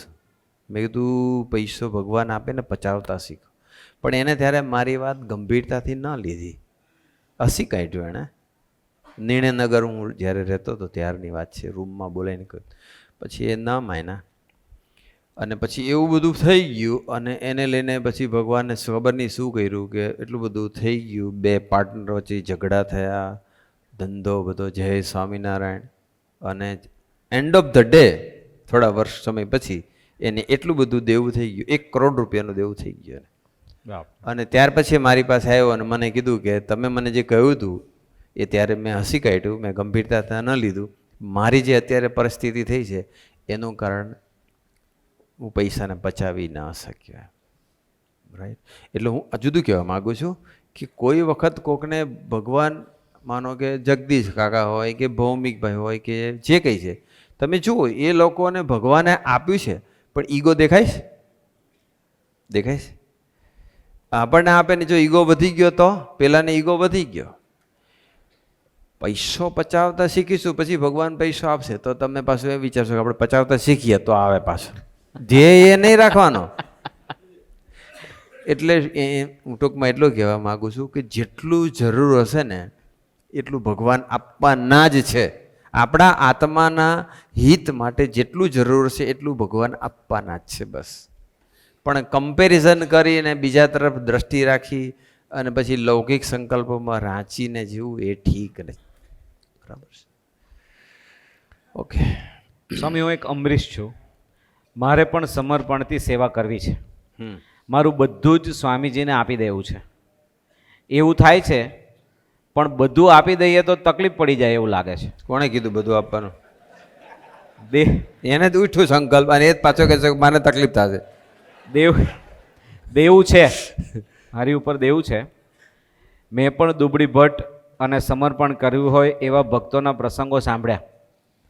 તો પણ આવા વિચાર આવે છે, શું મારે મારું બધું વેચી દેવું જોઈએ કે મારે જે છે એમાંથી જે પ્રમાણે થાય એટલી સેવા કરવી જોઈએ? બહુ સાચું કહું તો મારે હરિપ્રબોધમ ધામમાં નિમિત્ત બનવું છે. નિમિત્ત બનો, આખું ધામ બનાવી દેવાનું કોણે કીધું? નિમિત્ત બનો. તમે ડબલ વિચારમાં ડ્યુઅલ પોલિસી અથવા ડ્યુઅલ માઇન્ડ નહીં રાખો. એક બાજુ એવો વિચાર આવે છે કે મારે બધું આપી દેવું છે અને બીજી બાજુ કે હું આપી દઈશ તો પછી મારું થશે હું. એવી નિષ્ઠા પરિપક્વ થાય ને પછી આપશે ને તો એને ભગવાનની જાણ બહાર કોઈ ચીજ નથી.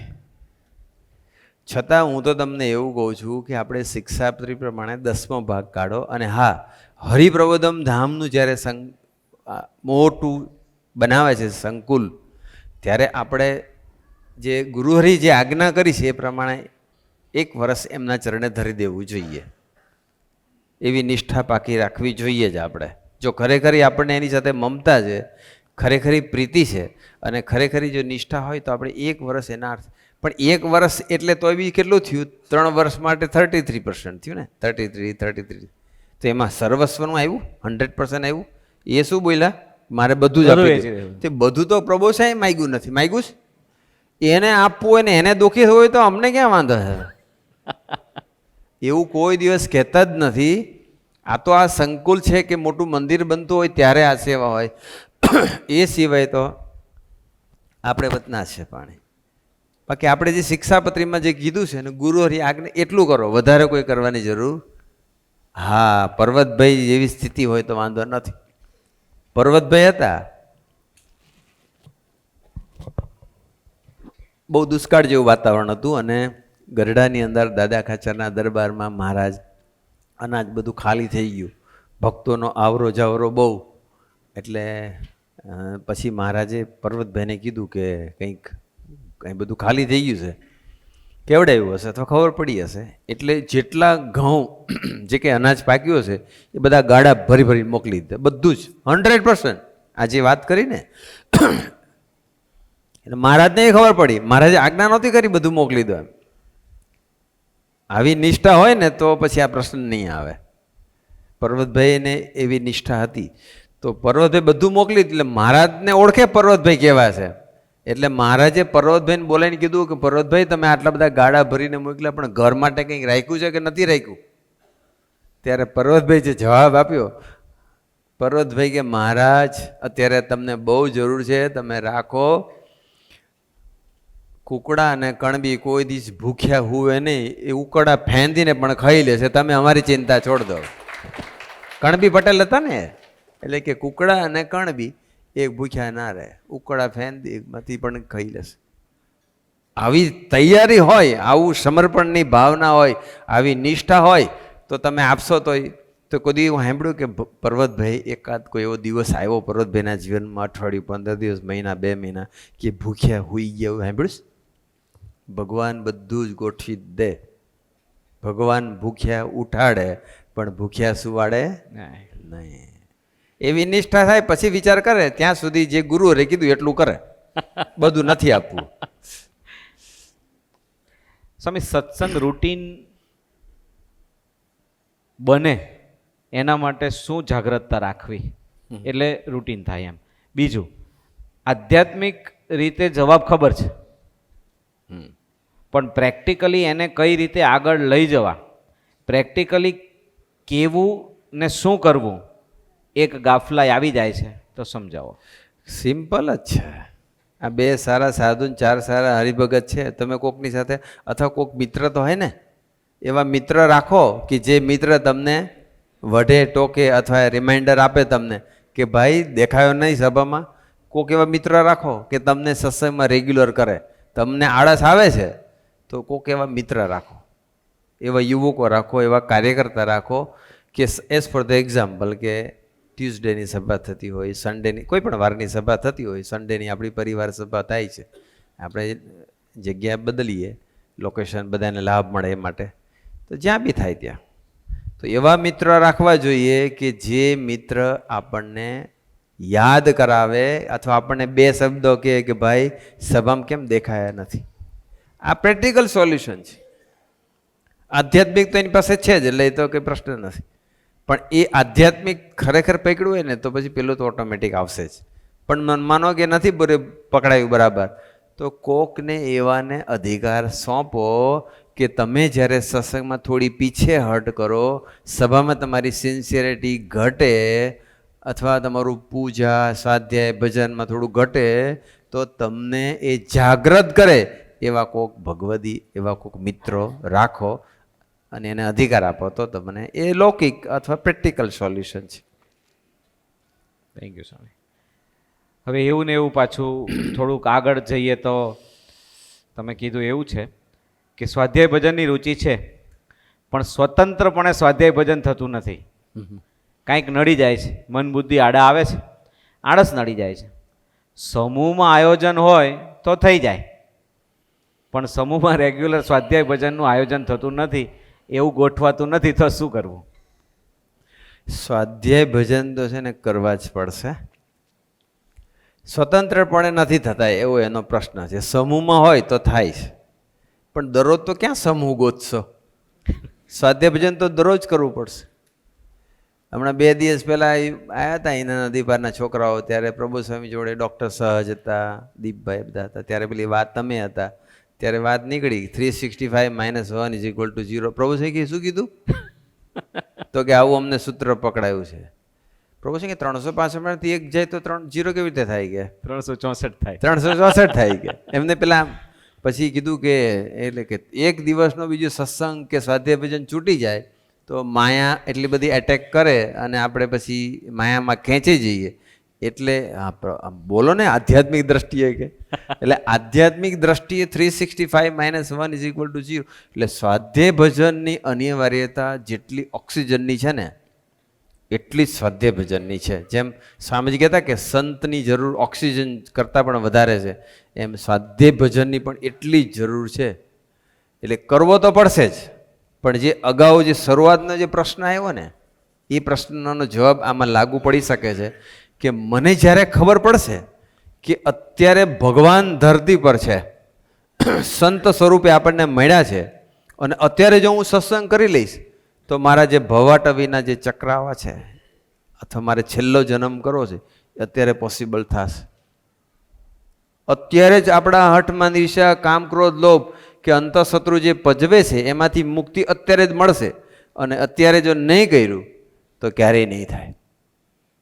એટલે એક પોતાના, એમાં જ પહેલા પ્રશ્નના જવાબમાં એવું કીધું હતું કે પોતાના આત્માને સુખી કરવાનો દ્રઢ સંકલ્પ એક ગરજ હોય, અને બીજું જો ભગવાનનો મહિમા સમજી જાય કે મારે જે હવે કરવાનું છે, સ્વામી કે તમારે જેટલું કરવાનું બાકી છે ને એના માટે બી તમારી પાસે સમય ખૂબ ઓછો છે, અને એમાં જો આપણે આળસ રાખી અને સ્વાધ્યાય ભજન જો નહીં કર્યું તો પછી આપણે ફરી જન્મ લેવો પડે. આપણે શા માટે ફરી જન્મ લેવાનો?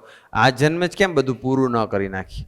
મારે છેલ્લો જન્મ કરવો છે, મારે બધું આ જ જન્મે મારી સાધના પૂરી કરી દેવી છે, આને આ જ જન્મે ગુરુ હરિને રાજી કરી લેવા છે, આને આ જ જન્મે મારે અક્ષરબ્રહ્મનું દેહ બાંધી લેવું છે, એવો જેનો દ્રઢ સંકલ્પ હોય અને મને જે ભગવાન મળ્યા છે એનો ખરેખર જો મહિમા હોય તો પછી સ્વાધ્યાય ભજનમાં કંટાળો નહીં આવે. તમને કોઈ દી જોબ પર જવાનો કંટાળો આવ્યો? આગળ પ્રશ્ન જવાબ એવો જવાબ પ્રશ્ન પૂછું છું, આવ્યો? પૈસા કમાવામાં કંટાળો આવ્યો? નથી આવતો, કારણ કે એનો મહિમા સમજાણો છે. એમ ભગવાનનો મહિમા સમજાશે તો એ ગરજનો જે જવાબ છે એને નજીકનો જ જવાબ છે. હા, પછીનો એક પ્રશ્ન આવશે કદાચ, એ અત્યારે કદાચ સમય ઘણો થઈ ગયો છે, 7:45 થઈ ગયેલા. I think we should stop. પછી આપણે તો પોડકાસ્ટ અત્યારે પાર્ટ 3 ચાલે છે, પછી પાર્ટ 4 કરીશું કદાચ, હશે તો, પ્રશ્ન હશે તો. પણ શું વાત ચાલતી હતી? મહિમા રાખશે એટલો. હા, એટલે હજુ તો પ્રશ્ન એ આવશે કે ભજન કરવા તો બેસું છું, સ્વાધ્યાય ભજન. કદાચ કોઈને હશે પ્રશ્ન, આપણે અત્યારે ચર્ચા નહીં કરીએ, સમય ઓછો છે એટલે. પણ તમારો પ્રશ્ન હું અત્યારથી તમને આપી દઉં કે ભજન કરવા તો બેસી પણ ભજનમાં મજા નથી આવતી, કંટાળો આવે છે, સુખ નથી આવતું, બધા વિચારો બહુ આવે છે. થાય છે આવું? થાય છે. કેટલાને થાય છે? ઓકે, તો જેને નથી થતું એ સોલ્યુશન આપે. પણ આપણે આને થોડુંક ડિટેલમાં સમજવું પડશે કે ભજન ભગવાન સ્વામીને વચનાત્મા વડતાલના વચનાત્મા લખ્યું છે કે 14 લોકના સુખ કરતાં અમને ભજનનું સુખ વધારે આવે છે. તો મને પ્રશ્ન જ્યારે વાંચ્યું અને સાંભળ્યું ત્યારે મને થઈ ગયું જો ભગવાનને સુખ આવે છે આપણને કેમ ના આવે? તો ભજનની ટેકનિકનો ખ્યાલ નથી. ભજન કેવી રીતે? તો ભજન તો આપણે કરીએ છીએ. ભગવાન કે હું ભજન કરું છું તો મને 14 લોકના સુખ કરતાં ભજનનું સુખ અધિક જણાય છે, અને આપણને તો ભજનનું સુખ આવતું જ નથી. તો ભજન આપણે કરીએ છીએ ને ભગવાન કરે છે ને ભગવાનને સુખ આવે છે ને આપણે નથી સુખ આવતું, તો એનું રીઝન શું છે? અથવા ભજનની શું ટેકનિક છે? અથવા કયા પ્રકારે ભજન કરીએ તો એવું સુખ આવે, અથવા ભજનમાં આપણને કંટાળો ન આવે? એ માટે એ પ્રશ્ન આપણે પછી ચર્ચીશ. ઉદયપુરમાં બી આ ભજનવાળી વાત ઉપર બ્રહ્મેસ્વામી એવું બોલ્યા હતા કે પછી આની ઉપર વાત કરીએ તો લાંબુ થશે, તો નમનભાઈને ને યશભાઈને પ્રાર્થના કરીએ કે આવતા રવિ સભાનો ટોપિક ભજનની ટેકનિક ઉપર આપણે રાખી દઈએ. એવું તો આને પહેલો રાખજો એટલે રહી ના જાય. કારણ કે મોસ્ટ ઇમ્પોર્ટન્ટ છે, મોસ્ટ ઇમ્પોર્ટન્ટ. કાલે એક લંડનથી એક દીકરો આવ્યો છે, હજુ માસ્ટર કરે છે, અને એ મને કહે છે કે મેં નક્કી કર્યું છે ભજનમાં, પણ પારાયણ સાંભળ્યું, કથા વાર્તા સાંભળ્યું ત્યારે એ દિવસે ભજન સરસ થાય, પણ બીજે ત્રીજે દિવસે પાછું છે ને ભજનમાં પાછું મજા નહીં આવતી, બધા વિચારો આવે છે, કંટાળો આવે છે, બધું એમ થાય કે ચાલો થોડી જોડે શોર્ટ્સ વિડીયો જોઈ લઈએ, રીલ જોઈ લઈએ, એવું બધું થાય છે. આવું થાય છે ભજન કરતા બેસું ત્યારે. એટલે આ પ્રશ્ન બહુ મોસ્ટ ઇમ્પોર્ટન્ટ છે, એ આપણે પછી ચર્ચા કરીશ. સ્વામી, આજનું આખું સેશન પ્રાદેશિક સંત સાથેની દોસ્તી, ભગવદી સાથેનો સંબંધ, લીડર કે કાર્યકર્તા સાથે મળીને સેવા કરવાની રુચિ, ભગવદી કોને બનાવવા, ભગવદીને ક્યાં ઉપાયભૂત કરવા, એના પર આખું સેશન ચાલ્યું. હવે એક છેલ્લો પ્રશ્ન લઈએ છીએ. ખૂબ સુંદર પ્રશ્ન છે, અને આવો પ્રશ્ન થયો છે તો આજે જે સોલ્યુશન મળશે એનાથી સૌથી વધારે હાસ એ ભગતને થશે, અને આવો પ્રશ્ન જેને થતો હશે એને આ પ્રશ્નમાંથી બહાર નીકળવાનું ખરેખર સોલ્યુશન મળશે એવો આ પ્રશ્ન છે. પ્રાદેશિક સંત સાથે મિત્રતા જેવી ફિલિંગની વાત તો દૂર રહી, પણ આપણા લેવલના પ્રશ્નો પૂછતા 10 વાર વિચાર આવે છે. આપણા લેવલના પ્રશ્નો અને ખુલ્લા દિલની વાતો કડવી પણ હોઈ શકે, અને અજીબ પણ હોઈ શકે, અને હાઈ સ્પિરિચ્યુઅલ પણ હોઈ શકે, અને એ વાતને મીઠા કે સારા શબ્દોમાં કહેતા ના આવડે તો ખુલ્લા દિલની વાત કરવી કેવી રીતે? જેવી આ દુનિયાને મિત્રની સહજતાથી કહી દેતા હોઈએ છે, એવી દુનિયાના મિત્ર જેવી વાત પ્રાદેશિક સંત સાથે કરવી કેવી રીતે? હું આખા ક્વેશ્ચનને ખાલી એક લાઈનમાં આપ કયા પોઈન્ટને ફોકસ કરો એના માટે ખાલી. તમારે તકલીફ પડે છે? નંબર તો તમે સોલ્યુશન આપો. ના, હું આખા ક્વેશ્ચનને, ઘણા એવા છે કે જેને કોઈ તકલીફ નથી પડતી, એમને તકલીફ પડે છે. તો જેને તકલીફ નથી પડતી, અથવા જેને ફ્રેન્ડશિપ થઈ ગઈ છે, અથવા જે ખુલ્લા દિલની વાતો કરી શકે છે, અથવા જેને બીક નથી લાગતી, એને આપણને સોલ્યુશન આપશે. ડેફિનેટલી સોલ્યુશન આપે. પણ આ પ્રશ્ન પૂછનારને ફોકસ એરિયા કયો છે જે ભગવાન મને પ્રેરણા કરે છે આપને કહું કે ક્યાંક કોક એવી સાત્વિકતા નડે છે કે હું જેવો છે એવો કહી દઈશ મારી જાતને, તો બ્રહ્મવિહારી સ્વામી મારા માટે બાયસ થશે, મારા માટેનું એક એમની દ્રષ્ટિ બદલાશે, અથવા હું પ્રિશિત આવો છે એવું એમને લાગશે, અથવા તો એના પછી હું જેટલી વાર બ્રહ્મેશાઈને ફેસ કરીશ એટલી વાર બ્રહ્મેશાઈ મારી સામે જોશે ત્યારે આ તો પેલો છે એવો એક ભાવ આવશે. આવી કોક સાત્વિકતા નડે છે જેના ફળ સ્વરૂપે આ પ્રશ્ન થાય છે. ધીસ ઇઝ વોટ આઈ એ સાત્વિકતા જ કહેવાય, એ સાત્વિકતા છે. અને એક સાત્વિક એનું ઈગો કહેવાય, સાત્વિક માન.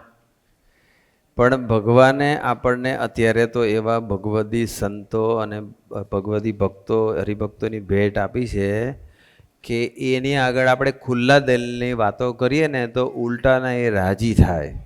આપણી વીકનેસ, આપણી ભૂલ, આપણો દોષ, આપણા લોચા એ કહીએ, હા કદાચ એવું બી બનશે બી ખરું, બે શબ્દો કહેશે બી ખરા, પણ અંતરથી એ રાજી થશે. કારણ કે તમે ખુલ્લા દિલની વાતો કરીને નિષ્કપટ થયા ને, જેટલા નિષ્કપટ થઈએ એટલા એ રાજી થાય છે. અને એવું બી ડર નહીં રાખવાનો પછી સારું આ વાત પછી બીજાને કરવા મળશે તો પછી મારી સસામાં શું ઇમેજ રહેશે, બધા મને શું જ મારી દ્રષ્ટિ, એવું કોઈ સાચા ભગવતી હોય ને એવું ના કરે. પણ આપણે આવો ડર તો નહીં જ રાખવાનો, ડર નહીં રાખવાનો, ઉલટાને રાજી થાય. પ્રભુ સ્વામી પાસે જઈએ, સ્વામીજી પાસે જતા હતા, સ્વામીજી રાજી થતા હતા. ખુલ્લા દિલની વાતો. અને બાકી જો એ કુરાજ તો પછી બાકી તો ભગવતી એવા આપણને પ્રભુ સ્વામી આપે જ નહીં. આપણને જે આપ્યા છે દરેક પ્રદેશની અંદર, મુંબઈ હોય તો ભક્તિ સ્વામી હોય, સુરત હોય તો સર્વમ સ્વામી હોય, આણંદ હોય તો ગુરુપ્રસાદ સ્વામી, આનંદ સાગર સ્વામી હોય, બધા એવા છે કે એમની આગળ તો કેટલા બધા ખુલ્લા થાય છે. પણ એ કોઈ દિવસ હજુ સુધી એવું બન્યું નથી. એક એક્ઝામ્પલ બતાવો, હરિપ્રબોધમનો કોઈ ભગવદી એવો બતાવો કે એની આગળ કોઈ ખુલ્લું થયું હોય અને એનાથી પછી એ ભગવદી દૂર ગયા હોય એવું એક એક્ઝામ્પલ છે? અથવા કુરાજી થઈ ગયા હોય એવું છે? અથવા એના માટે એના અભાવ ઊભો થઈ ગયો એવું છે? તમારા માટે અભાવ નહીં થાય, તમારાથી દૂર નહીં જાય, ઉલટાના રાજી થશે. એટલે એ જે ફિયર છે ને એ આઉટ ઓફ સાત્વિકતા છે. એવી સાત્વિકતા નહીં રાખવાની કે મારા માટે પછી એમને મારી ઇમેજ બદલાશે, મારા માટે માન નહીં રહે, મારા માટે રિસ્પેક્ટ ઘટી જશે, મારા માટે કેવી દ્રષ્ટિથી જોશે, મને હવે બોલાવશે કે નહીં બોલાવે, એવો કોઈ વિચાર કરવાની જરૂર. થોડી ડેરિંગ કરો અને જે ખુલ્લા દિલની જેને દોસ્તી બાંધી છે એની સાથેથી બળ મેળવો, ગાઈડન્સ મેળવો. અને એક વખત તમે ખુલ્લા થશો અને પછી તમે જોજો કેટલું હલકો ફૂલપણાનો અનુભવ થાય છે. રાઈટ? આ તો આપણે વી આર સો ફોર્ચ્યુનેટ કે દુનિયાની અંદર કોઈને ખભો મળતો જ નથી. અથવા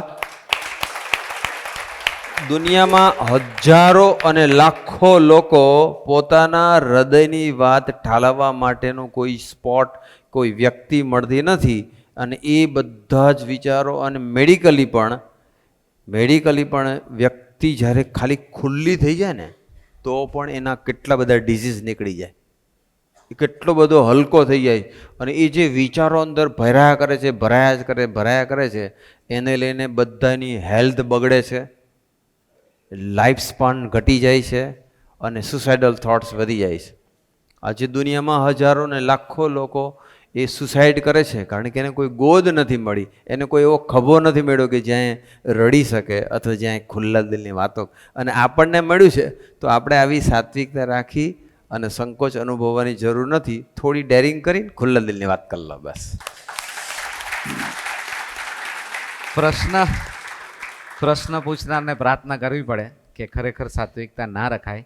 અને હું મારી વાત કરું તો મેં 15 વર્ષમાં જે દર્શન કર્યું એ દર્શન પ્રમાણે બ્રહ્મવિહારી સ્વામીજીને આપણે ખાનગીમાં બેઠા પછી આપણા કોઈ દોષ કે સ્વભાવ પ્રકૃતિની ખુલ્લા દિલે વાત કર્યા પછી એ સ્વભાવ પ્રકૃતિ બદલાય એની જવાબદારી ગુરુહરિએ ભૂતકાળમાં સ્વામીજીએ લીધી છે.